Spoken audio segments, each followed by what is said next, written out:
Chicago.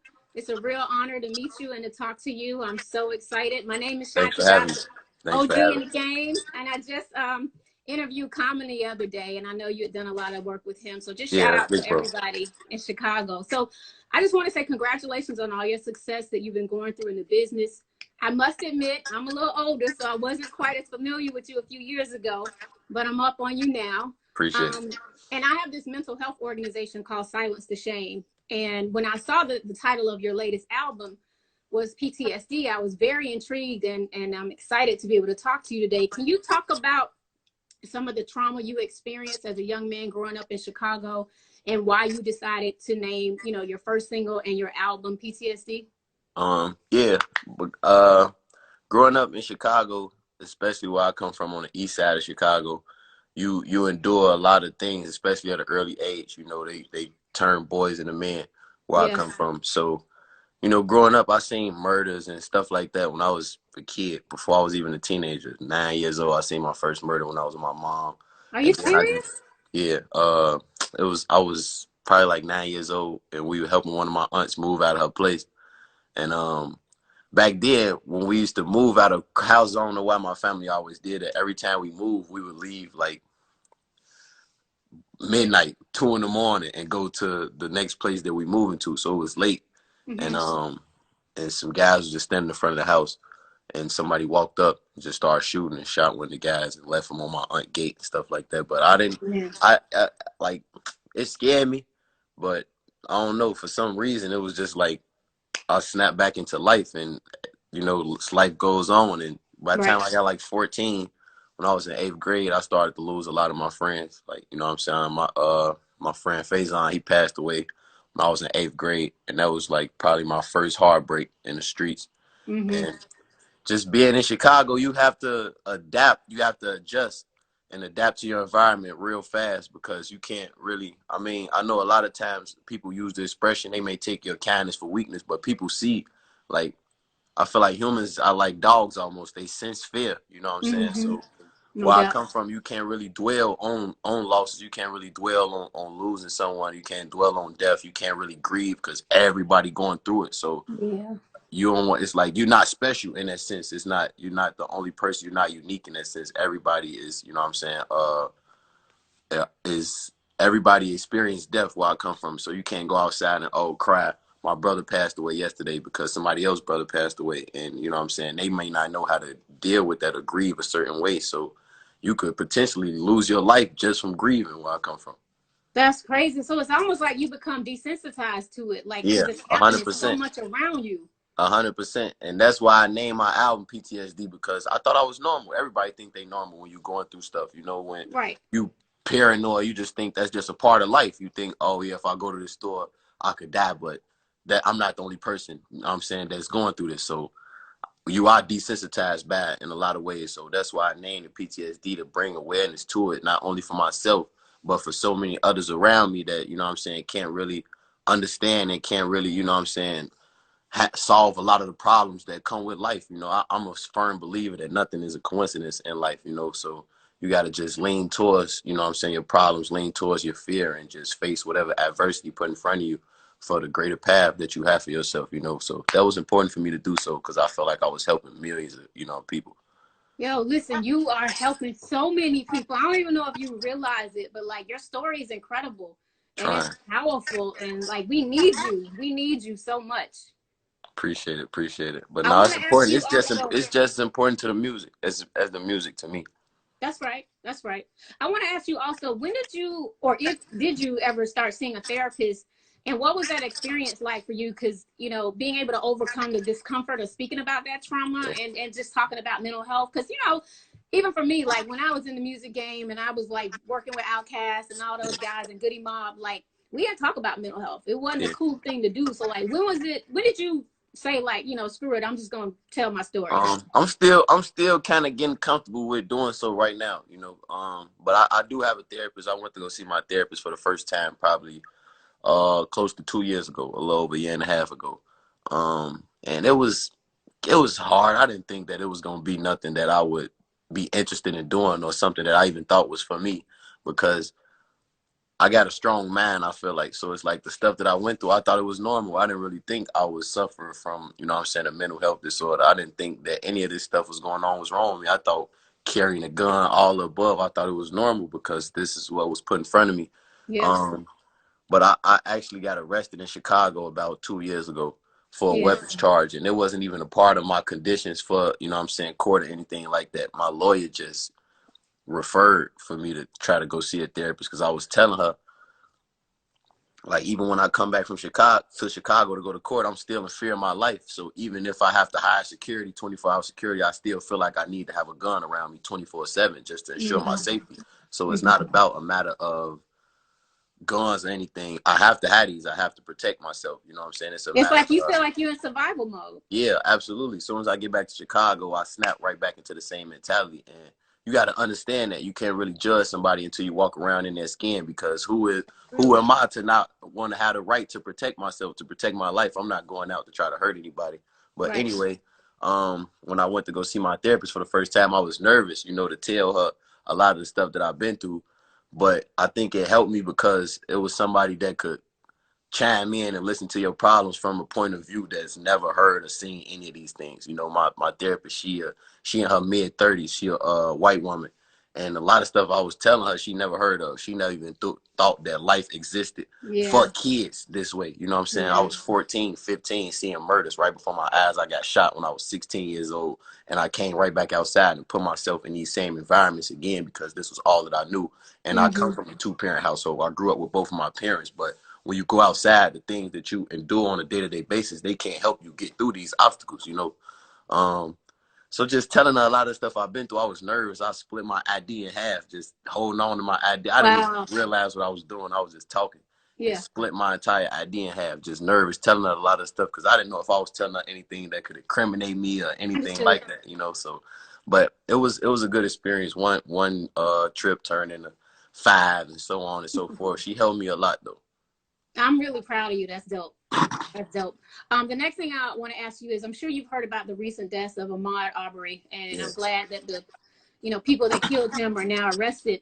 And you also have a son. Can you talk about how, like, anxiety and stress of being a black man in America, and just seeing the constant images of, like, our boys getting killed either by Yeah. one another or by cops, how that can kind of like take a Yeah. toll on your mental psyche, like, and how important was it for you to set an example for your son to even protect his mental health? Because, like you said, you grew up in a two-parent household, but as Yeah. soon as you step outside, it's something different. Yeah. Yeah. You can't really. I mean, you can't depend on your parents anymore at that point. And the first thing I took from seeing that footage and from that whole situation is it could have been me.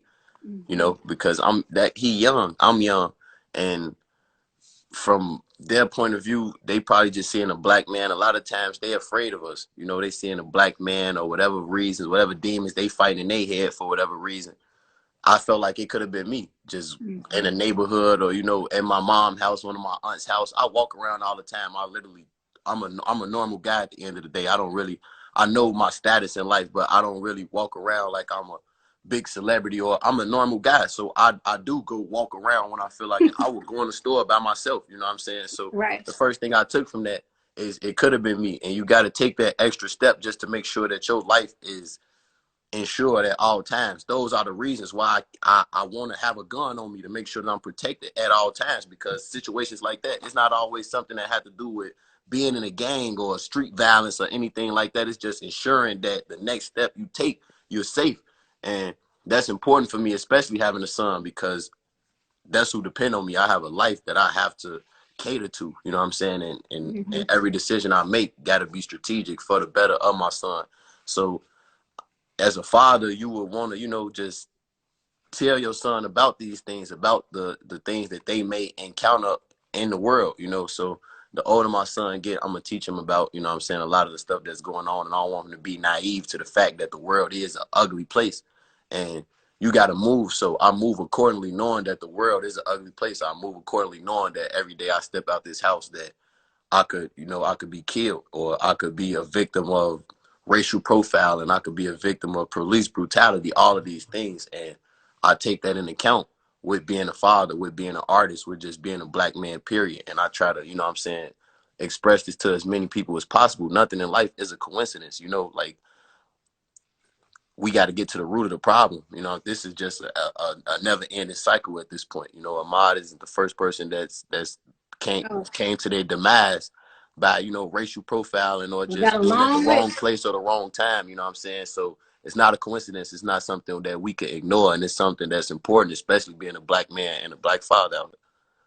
That's right. No doubt. No doubt. And then equipping him with like the fact that therapy is not such a bad thing, right? And telling Yeah. our, black boys and girls that, and it might not be for everybody, but for some people it might actually help them Yeah, out, we right? need that. It don't even have to be a professional therapist. We just need somebody to talk to and open up to and express ourselves to, because we all human, and everybody Right. and count everybody go through hurt. Everybody have problems. Nobody's perfect. You know what I'm saying? It don't Right. matter who it is. Drake, Jay-Z, everybody have problems in life. So you have to find a way to, you know what I'm saying, vent and let that escape, you know. So it don't have to be a therapist. It could be you talking to your brother. Your sister could be a Word. therapist. Your mom, just somebody that's going to help you make, or, you know what I'm saying, make the next best decision or take that step to heal yourself, for self-healing. You know, you will never get to happiness or serenity and peace in life unless you practice self-healing. You know what I'm saying? And Oh boy, you better you preach. could explode. You could explode. You know, somebody could go Word up. outside and one little thing, you could just be bottling in all that hurt. And the wrong thing, somebody handle you the wrong way in the gas station, you could flip out, and it doesn't even have nothing to do with that situation. So it's important to get that out of you. And so I don't know, you probably don't know my story, but my dad killed himself when I was a baby. And Oh, no, then I'm so sorry to hear that. thank you. I appreciate that. And I had a really storied career. I was head of marketing for music for many years, for a lot of labels. And then I started experiencing a lot of stress and anxiety. And in 2014, my best friend took her own life. And then I came close to taking my own life in 2015, which is why I do what I do now, trying to help as many people. And then last year, I lost my sister unexpectedly. And so I've been like grieving the loss of her. It happened out of nowhere. And I know you've experienced a lot of loss. Like, do you have any advice for anybody that's coping, or even in your generation, with the loss of loved ones? Because I know we talked about being desensitized, but Yeah. is it anything that helps you kind of get through that? Now the first thing, I was addicted to drugs. I used to take pills and I used to drink lean and smoke weed. I've been addicted to all that stuff since I was like 15 years old. And Mm. I thought self-medicating was the way for me to, you know, get over these things and escape. But that's And the really cope. just, yeah, it's really just prolonging the problem, to be honest. Because when I'm back woke again and I'm sober the next day, I want to do these same things again because the hurt is still there, you know. And I've been there. I haven't been really close to suicide or anything, but I've literally left out the house and knowing that every day I leave the house, I could die or go to jail. And I was willing to do so. And I heard, I was watching like an interview a long time ago with Meek Mill saying he never really understood how somebody from Iran or those guys from ISIS could just strap a bomb onto themselves and willingly get on a airplane or anything like that and risk their life and sacrifice their life. But he said he understood better when he got older and being in the streets, because it's the same thing we did, because it's like a religion almost. It's everything we see and know growing up, and we're willing to make these sacrifices and knowing that death and jail come with this. It's the same thing that they're doing, you know, just in another form. Mm-hmm. um and I for me, I felt like self-medicating was the way to do so. I used to leave Yeah. out and I'd be high, and I got a sister and a brother, you know, and I love my mom, I love my grandma, I love my entire family, but I was really willing to go outside and die for my beliefs. Being in the streets, I was willing to go outside and meet my demise. So that kind of is being close to suicide, because I know I'm putting myself in a line of fire every day. One of my Yeah. best friends just died, and I'm going on the same block that he died on, and I'm willing to have to protect myself and go do 100 years and be mistreated in Yeah. jail for something, you know what I'm saying, that was just my belief at the moment. So I would really tell the youth to lean towards your fears. Everything that you're going through is for a reason, you know, and it might sound hard, it might be tough, but I feel like everyone has a story, a tough story, and someone may be going through something much worse than you're going through, you know what I'm saying? So me, I just lean towards all my pressure, and I think that's the reason why I'm here today. Everything that I ever been through in life, I lean towards it. And when I've been at my lowest points, I just never gave up. I always had a strong mind and just had faith that I'm going to get to that next level in life. And that's what got me there. It wasn't doing drugs. It wasn't Yeah. running away from my problems. It was really getting to my lowest point in life and really just sticking through it. No doubt. I appreciate that. And I tell people to prioritize your relationships, try to lean on people that will support you and won't Yeah, judge you. absolutely. I think that's real important because, you know, we got a lot of yes people that really Yeah. don't fuck with you the way they should. Yeah. They just kind of want to be around you because of who you are. No, I'm so But like, glad you be said around the that. people that really love you, like your family and your friends that's been Yeah. down for you. If I didn't have that, it definitely would have been tough for me to get through a lot of the stuff that I've been through. People who've been in my corner that really never judged me and that just Yeah. helped me make the best decision for me. You know what I'm saying? And if I think if I didn't have that, I probably would have made a lot of the wrong decisions. And people, you know that. You feel it in your heart, the people who with you genuinely. You feel the people who aren't with you genuinely, you know what I'm saying? So you Yeah. can't really second guess that. You got to follow your intuition.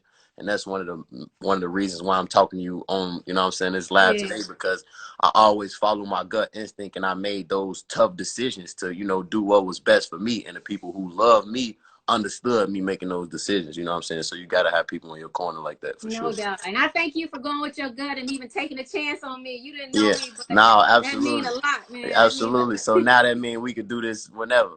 absolutely. I only got two more questions for you because I know you got a lot going on. So I created this Yeah Wellness platform, and it's, to me, it's about mind, body, and soul and business. You have any tips that you can share for like artists or entrepreneurs? And I know you have your new G Herbo app. Yeah. So what have you been doing to like further your career and sell your merch during quarantine? Yeah, the app has been great for me to kind of be strategic and connect with my fans, and I'm still mastering it. So that's why I haven't really like gone super crazy, because I want my fans to get the best experience on the app.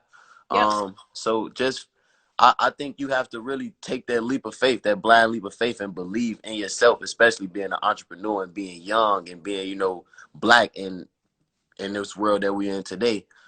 Because you have to bet on yourself, and a lot of times, especially being an artist, we put our faith in other people to believe in us just as much as we believe in ourselves. And I feel like that's not really the key to success. You have to really Yeah. believe in yourself and take that blind leap of faith and make someone else believe in what you're doing, you know. So just the app, I feel like if I wasn't confident in myself and my brand, I wouldn't have been able to do so, because, you know, I'm still independent, and I know I have a core fan base, but it's a way for me to engage with them, not on Instagram, because I control the data. So I could be Yeah. strategic and try to do stuff for my fans that, you know what I'm saying, other artists might not be able to do or might not have thought to do, you know. And Mm-hmm.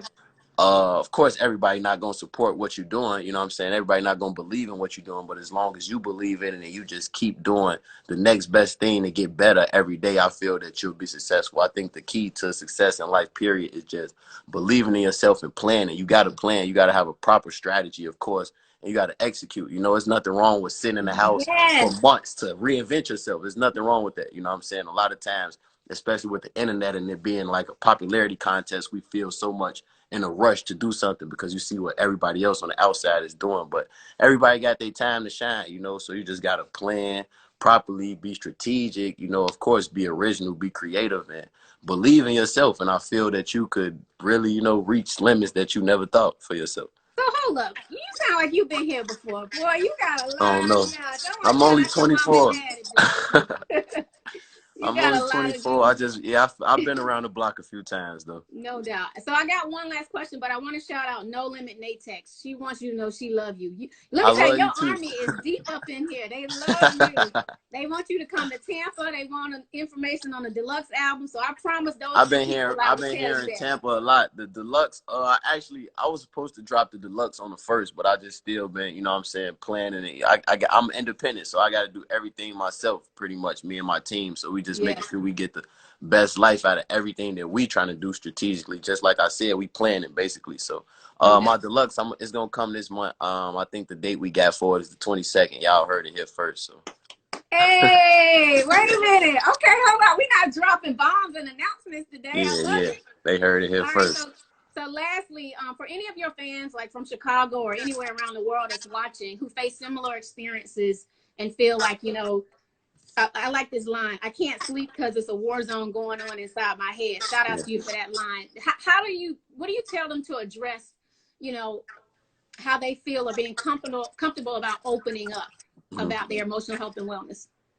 It's important to open up, even like I said, even if it's not for the world, if it's just for one person, it's important to get somebody else's opinion on life, because you don't realize a lot of us go through similar stuff just in different Mm-hmm. ways. You know what I'm saying? So, um, just me fighting anxiety and not really being able to sleep. I like to be around people who could understand me, or somebody that I could just at least talk to and help them understand me. I think growing up, I probably talked too much because I would let you like I would tell you a lot of stuff about me. So and I felt that was my way for you to understand my thought process and the decisions that I make. So sometimes if I make a decision, or you may hear about a decision that I made, you could understand why I made these decisions because you understand me as a person. You know what I'm saying? Yeah. So me, when I used to self-medicate and do drugs, and still to this day, I still go to sleep at 6, 7 in the morning every day. You know what I'm saying? And somehow Wow. I'm back up at 10, 11, you know what I'm saying? Or I go to sleep at It's 5 and that I'm back young up energy. business hours. Yeah.